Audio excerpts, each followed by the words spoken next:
waxaa tallaabo sharci waafaqsan laga qaadaya cid kasta oo ururada argagixisada ah u aqoonsato maamul jira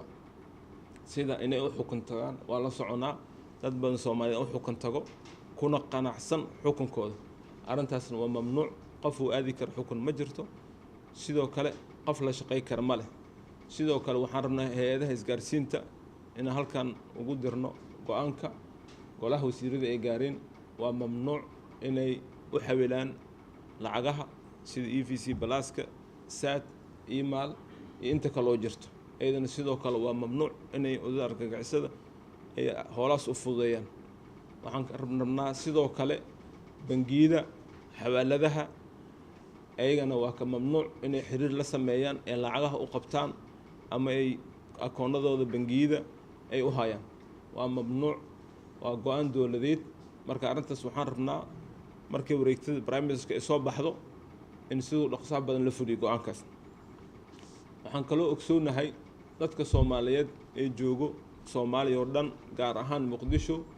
inay u tagaan say lacag u soo bixiyaan Toroboro iyo Bariida iyo meelo kale ay ku nool ay degan yihiin nimanka al-shabaab waa mamnuuc cid lagu ogaado talaabo sharci ah laga qaadaa haduu Ilaahay yiraahdo waxaan rabaa kaba dambeys arrintan waa go'aan ay gaareen golaha dabcan intaan dhiig bixilay waxaan loo qaatay in aan kulligeyn hal meel aan ugu soo wada jeesano annaga waan naqaanaa qof kasta lacagta la saaro laga qaado waxaan haynaa cadeymo arrimahaas la xiriir waxaan u yeeri doonaa dhammaan ganacsatada Soomaaliyeed oo baad bixisay hal qof waa u naqaanaa hadii la helaado waa arki doonaa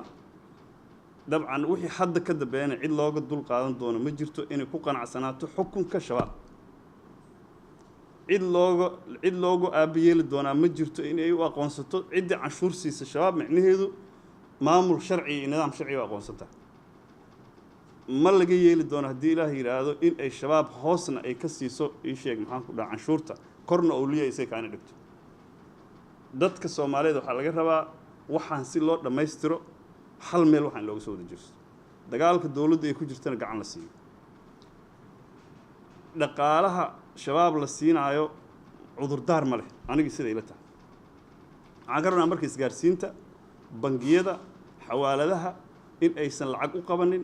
u kaydinin u ganacsiinin u kala gooshin wixii hadda ka dambeeyana qorshe dabcan waxa jiri doona si dhow lagu la socon doono oo xisaab la furan kara aysan jirin ayadoo dawladdu ogeyn oo xoolo la bixin kara aysan jirin dawladda ayadoo ogeyn